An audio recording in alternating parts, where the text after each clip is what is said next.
Hello, everybody, and here we are once again at the Inner Wisdom Eating Summit and how to have a healthy relationship with food in this disconnected world that we live in. I have one of my favorite ever experts on food and health, the infamous Dr. Cowan. I am so excited to bring Dr. Cowan on the show because he is the master creator of his culinary powders that are absolutely amazing. And we'll go into those a little bit later. But he truly is a genius. Dr. Cowan has studied and written about many subjects in medicine, such as the heart, autoimmune disease, nutrition, anthroposophical medicine, and herbal medicine. He is the author of Human Heart, Cosmic Heart, and Vaccines, Autoimmunity, and the Changing Nature of Childhood Illness, both published by Chelsea Green, the principal author of Fourfold Path to Healing, and co-author with Sally Fallon of the Nourishing Traditions book of Baby and Child Care.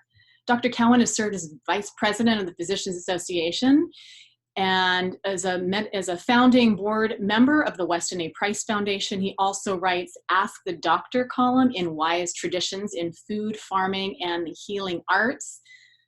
That's the Weston A Price Foundation's quarterly magazine, and has lectured through the US and Canada. In 2016, he and his family launched Dr. Cowan's Garden, a company that makes and sells organic vegetable powders to help people diversify their vegetable consumption. He has 3 grown children and lives and practices medicine in the San Francisco area. Dr. Cowan, thank you once again for being here. I guess we'll just start by you talking about the role of diversity in the diet. Why is diversity so important in our daily diet?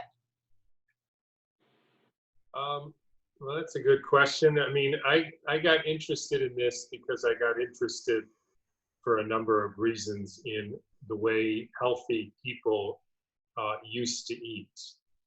And I often tell people it's one of the core basic decisions that any human being has to make, which is it really true that we're the healthiest people who's ever lived? And frankly, I have my doubts. And part of it is based on the work of Weston Price, who in the 20s, 30s, and 40s of 20th century looked around the world and found 14 groups of people who had perfect teeth. He, of course, was a dentist. And also, it's easier to look for people with perfect teeth than people with like perfect livers, because hard to know who has a perfect liver and who doesn't. But perfect teeth you can see, because you should have all 32 teeth, no cavities, no orthodontic problems, no loss of teeth. And he found them, and he basically studied what they ate and came out with the idea that what they ate was the reason for their perfect dental health and also more or less perfect otherwise health. And he wrote a book about that, Nutrition and Physical Degeneration, which really started modern nutrition in this country and in some ways in the world. So that got me interested that there was a better way to do things. And so I started looking into the details of how they ate. And to answer your question, one of them that's been very well studied, these groups were Native Californians, which is where I live. And there's a book on this called Tending the Wild, which anybody who's interested should read. And it turns out that the typical Native Californian diet had approximately 110 different plant foods that they ate per year and about 15 to 20 per day. So I heard about this, decades ago. So being the food fanatic that I am, I decided to count and see if I could eat 100 in a year and 15 in a day. And it was pretty difficult, but I tried. And there's a whole lot of reasons why they did that. I mean, I often talk about, we know far less about how this all works than we think we do. And, different plants, different annuals versus perennials, and fruiting plants versus flowering plants versus root plants versus leaf plants, etc. They all make different stuff, and they all have a different sort of energetic imprint. And you or I don't know if we need to eat a certain fruit to be healthy. There's no way to know that. And so I decided that rather than me try to figure out the unfigure outable, that I would just tell people to eat 110 different plants and we would probably be good. And I would say that's more or less how I think about this world of food. Wow. Yeah, I'll say that would be really difficult to really get in our modern diet. What Yeah. what is, I mean, what's the significant factor there of all of the plants that we eat? What exactly is so different from the plants of yesterday to now? I mean, the other thing is we know, you can put this into modern studies, and we know that the more diverse your microbiome, that is the bacteria and fungus and viruses and et cetera that live in your gut, the healthier it is. And they, like people, eat different foods. So, it could be that one beneficial bacteria likes beets, for God's sake, and another likes, shiitake mushrooms, and the other likes lemongrass, and the other likes perennial kale, and the other likes who knows what. Now, you wouldn't know that, and it's incredibly difficult to figure out, and I don't know that, and I don't pretend to know that. But what I can do is eat all those, and then I don't have to worry about it. And to me, the less I have to think about it, the better. So that's one way to answer. And the question again was about, How is it different? How is modern and oh, right. traditional So, plants, how they you're differ? right. So there's a whole lot of reasons, but so one reason is just quantities of different species. So typical American diet eats about 15 vegetables in a year. So ketchup, that's one. French fries, that's another one. And iceberg lettuce, that's 3. Carrots, that's 4, and that's it. So that's a far cry from 110 different vegetables or plants, not vegetables. But the other thing is, if you make a broad generalization about the difference between modern food and traditional, what I would call high nutrient dense healing foods, is modern foods have been grown and selected mainly for two things. One is shippability / storability, and two, for sweet taste. So you hybridize, you select for carrots that taste sweet, as opposed to what traditional people ate, which were far sweeter and they had more a variety of flavors, some bitter, some salty, some pungent, and all those flavors are associated with different phytonutrients, which are essentially disease-preventing chemicals. So we've essentially switched nutrients for sugar. Another example of that is if you read the stories of the modern American settlers, so they come west, they cross the Mississippi, they go to the Great Plains, and they see soil 12 feet deep of topsoil, the best soil in the world. And if you took a snapshot in 1820 of the nutrients from 1 acre of, unmessed with prairie. So there's buffalo living there and rabbits and plants and all that. Versus 2000, where there's corn or soybeans. Every single nutrient that you can measure is lower today than it was in 1820, with one exception. You know what the exception is? What is that? Carbohydrates. So we've switched vitamin A, vitamin B, zinc, molybdenum, on and on and on and on. Protein, omega-3s, all that has been converted into sugar. And then all the people who are diabetic and because that's all they eat is sugar. That's an exaggeration, but that's what modern agriculture is the conversion of nutrients into carbohydrates, and then that kills you. Right. It's very simple when you get right down to it. Yeah, yeah. Now, that carbohydrate food group seems to be the tip top one that's consumed to the exclusion of so many of the others. But talk about the real food groups that there are in the diet. Right. If you look at any traditional diet and you know food groups, what you find is that there's basically three food groups. And more or less without exception, all the people that Price studied and all the native Californians, et cetera, they all ate the same food if you know food groups. Food group one was food from animals. No exceptions. There's no traditional vegans. That's a construct of the modern mind.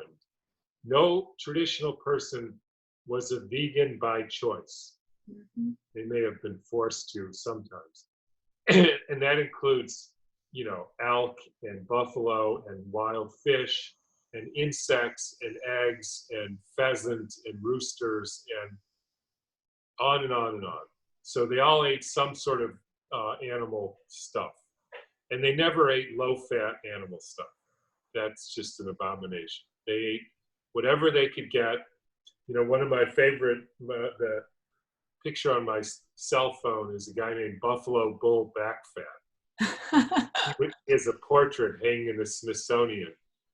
And people who say we should eat only plant food, I often pull up the picture and say, please explain to Buffalo Bull Back Fat. The back fat is the back fat of the buffalo, which is the most saturated fat of the animal.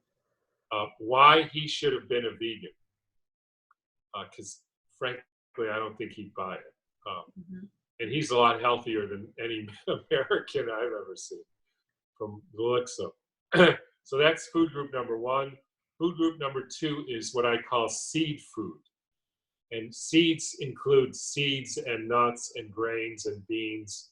And more or less, all traditional people ate some of that. The native Eskimos, Inuit, they didn't, but mostly they did.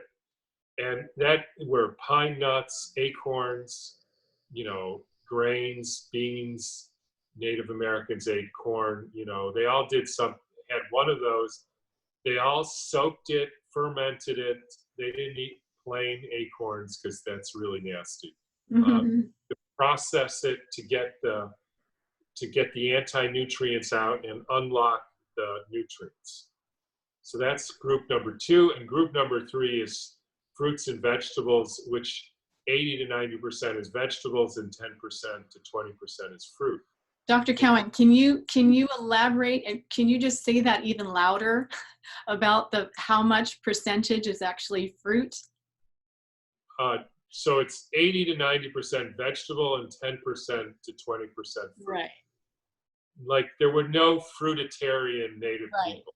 They didn't like that. I can't tell you how many of my clients ask how much fruit that they should be eating, and they've been eating half of the amount, even more, because of the requirement, the American, what they tell us that we should be eating is fruits and vegetables, 9 to 11 cups. People assume that that's 5 cups of fruit and 3 cups of vegetables.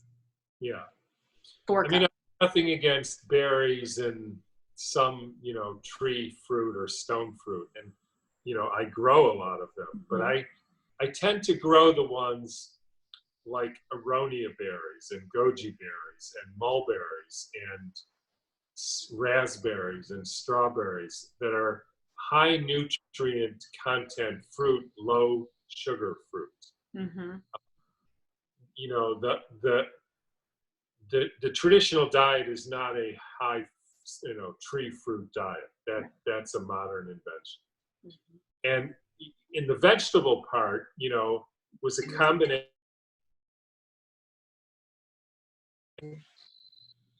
sorry about that, Okay. was a combination of a lot of like perennial vegetables, wild vegetables. They're all higher nutrient dense, less sweet, um, more nutrients, more proteins, more vitamins than the more, you know, cultivated, hybridized annuals, which is all that exists in the Western diet.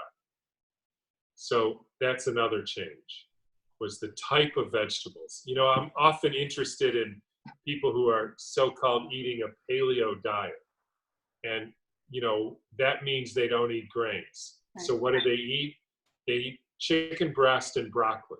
So I can guarantee, I happen to know that broccoli was first, quote, invented or hybridized in the mid 1800s. So there was no paleo person who ate broccoli. It just didn't exist. Right. Or romaine lettuce. They didn't eat romaine. Now, I have nothing against broccoli. I grow it, I eat it, I like it.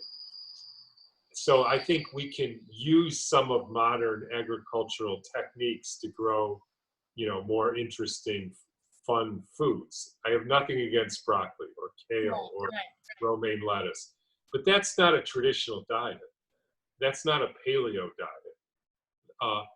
And one of the things I discovered is that, you know, the whole paleo traditional movement, they're getting closer to the animal parts, because they're, you know, wild fish and buffalo and stuff like that are coming back.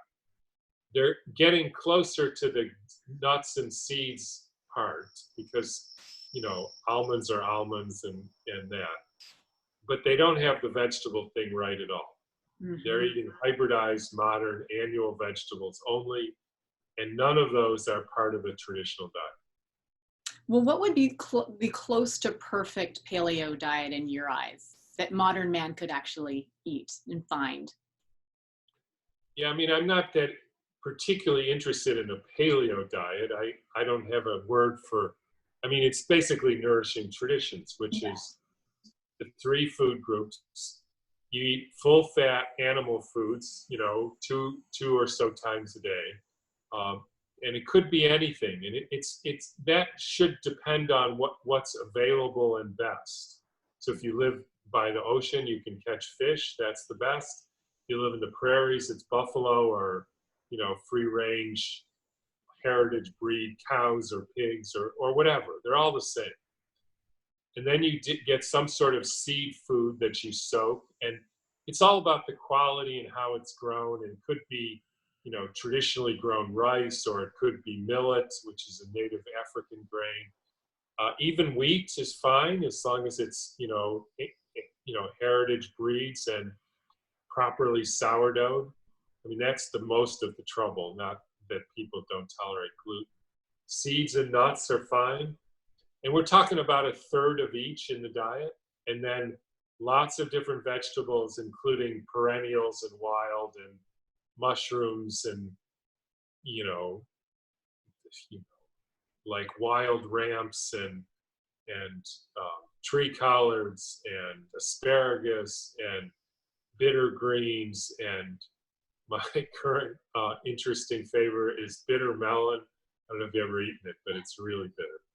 So we're working on how to make that more palatable. And then a little bit of fruit, mostly the berries and the high nutrient, low sweet fruit. I love that. Yeah. The animal part also has animal fats and bone broth. So they used all the animals. Right. So for the different amino acid profiles there. Now the bitter stuff, I love to talk about that bitter for the bile to really help break down that fat that we eat. But you have a powder. Is this what you call the tree collars? Is the ashitaba? Yeah, ashitaba is not tree collard. Tree collard is a cabbage family, brassicas, that doesn't go to seed, or at least not very often. Mm-hmm. So it lives like 12 years and makes essentially a tree that has collard greens on it. Wow. So because it lives so long, it can mine the soil for more nutrients, and it's very high in things like calcium and other good minerals. So that's a sort of a therapeutic vegetable. Ashitaba is this kind of special vegetable from Philippines and Japan area where it's basically used as a lunch food.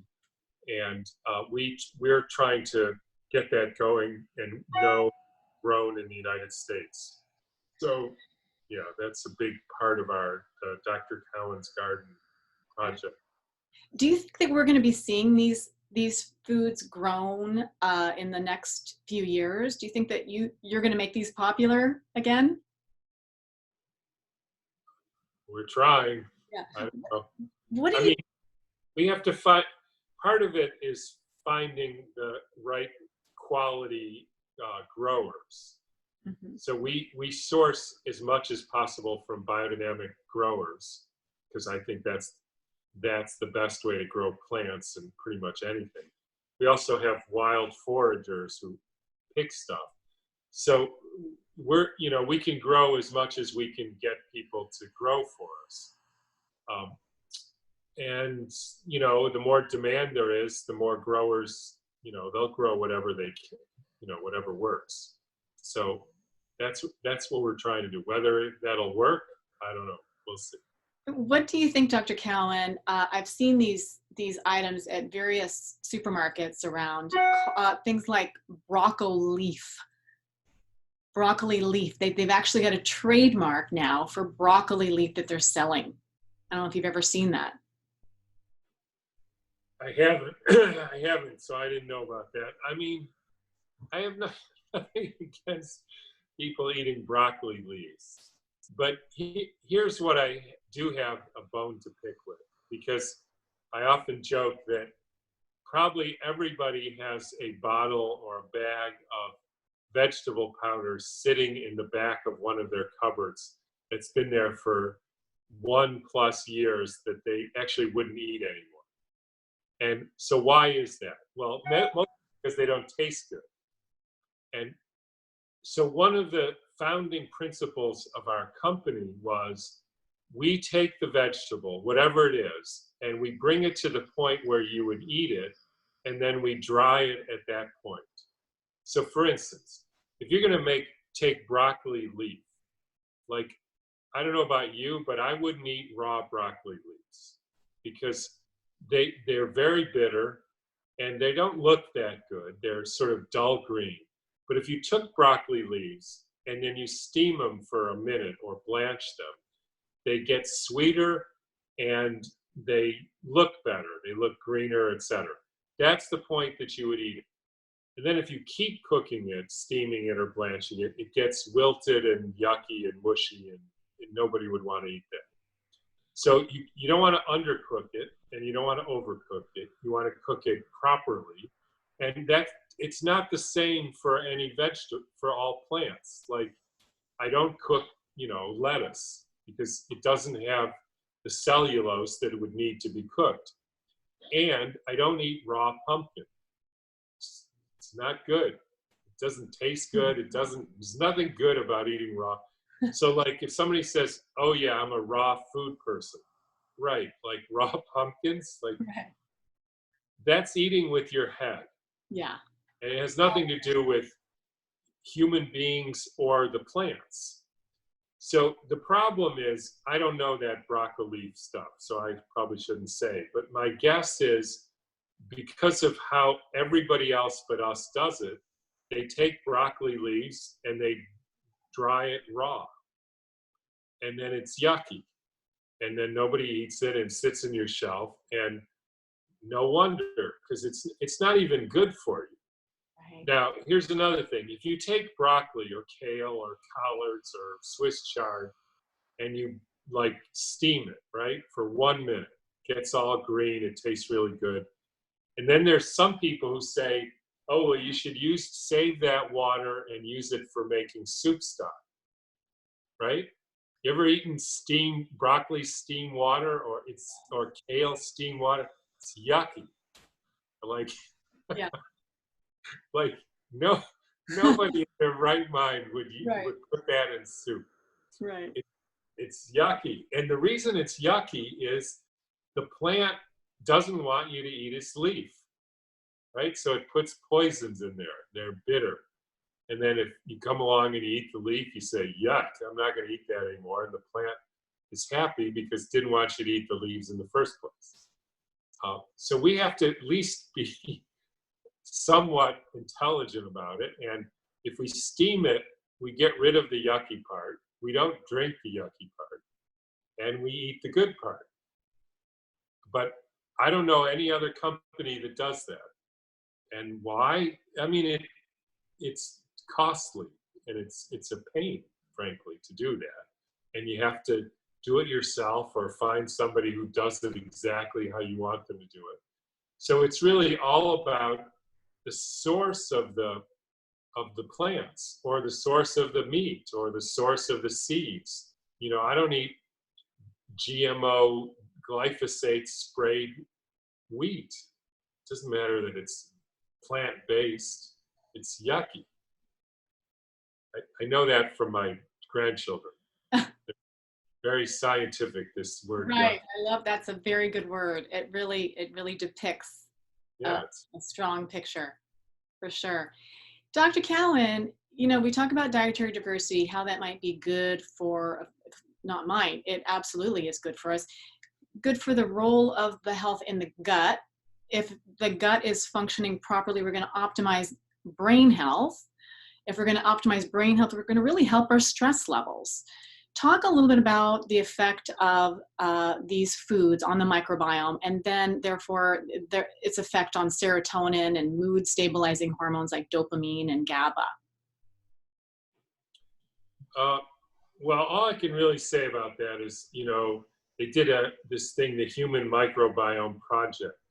And so they looked at the diversity and the ratios of what's growing in the gut, trying to figure out what the optimal composition is.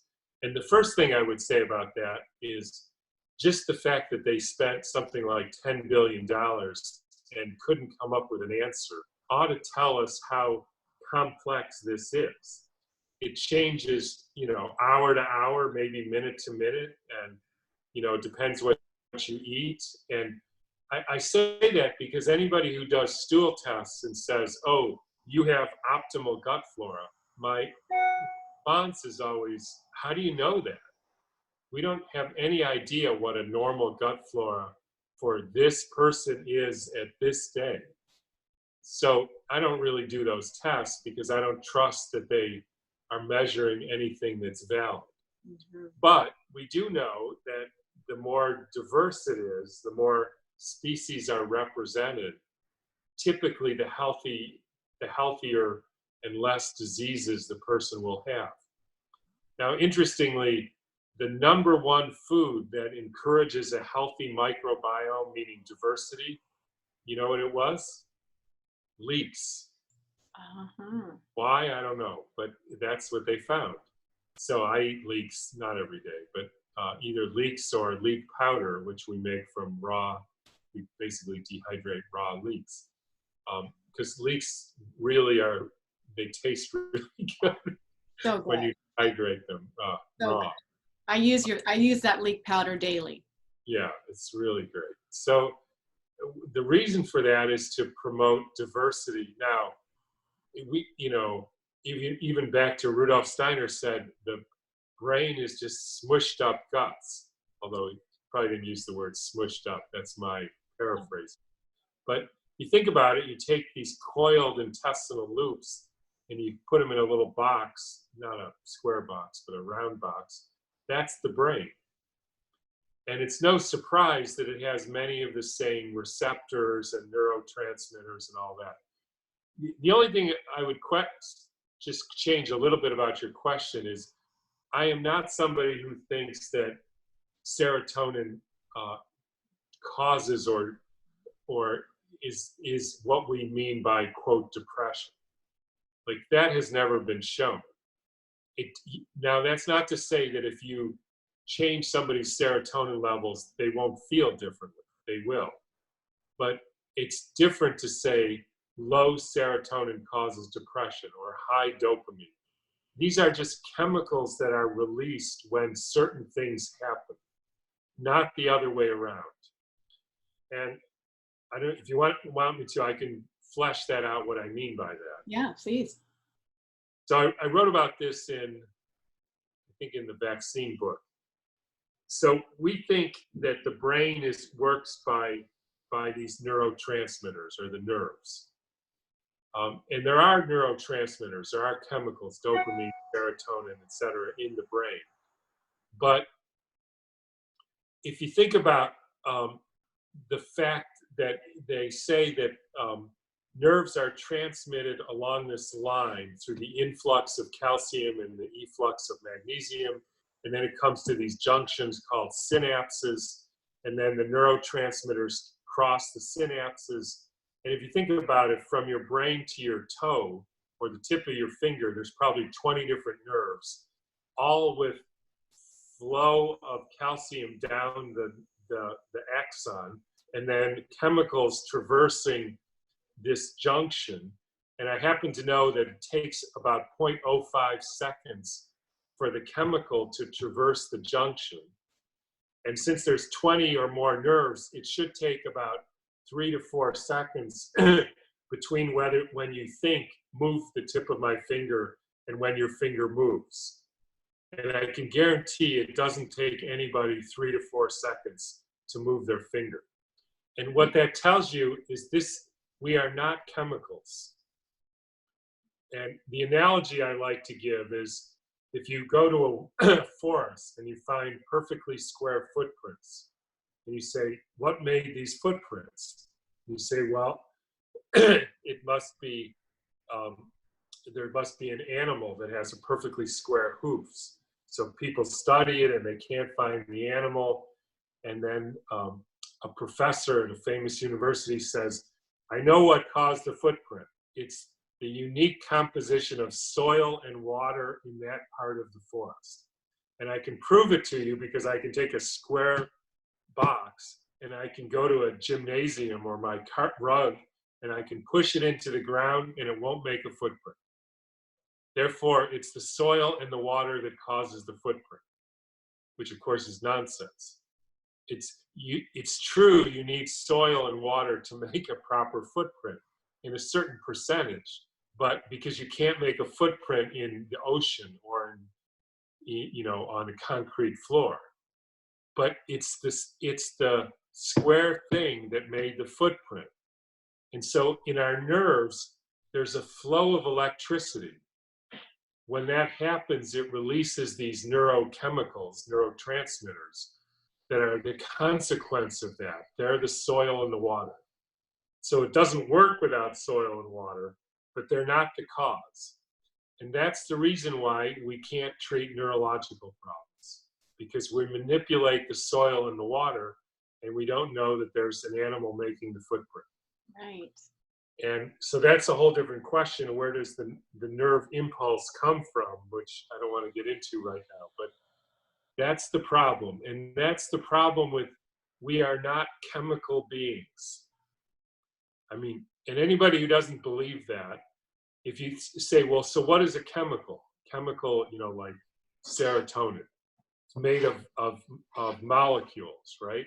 Sulfur and carbon and whatever. So what is carbon made out of? Carbon is made out of atoms, right?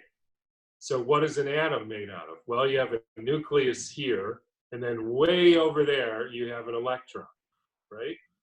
And 99% of the area of the atom is nothing. It's space. So how do you get a 99% nothing and you have a solid table or head or something? Nobody knows, which means the whole thing is an illusion. Right. And we're not chemicals. We're energetic beings that somehow we get tricked into experiencing it as a solid entity. And the energies come from plants and animals and the sun and the earth and the water, and not from cell phones and glyphosate and chemical sprays and food that's just dead, or even vitamin pills that are just chemicals.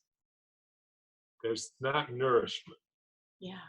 And that's exactly the reason why I wanted you on the show, Dr. Cowan, is because of that difference that you possess when it comes to medicine. You really, really pull out the energy of people, the energy of the food that we're eating, those powders that you have incorporated into your practice. And actually, you know, some of the, I think, couple of people that I know in San Francisco that are actual chefs are using your powders, which is amazing. You're bringing some of these perennial plants to the world that have never even heard of perennial plants.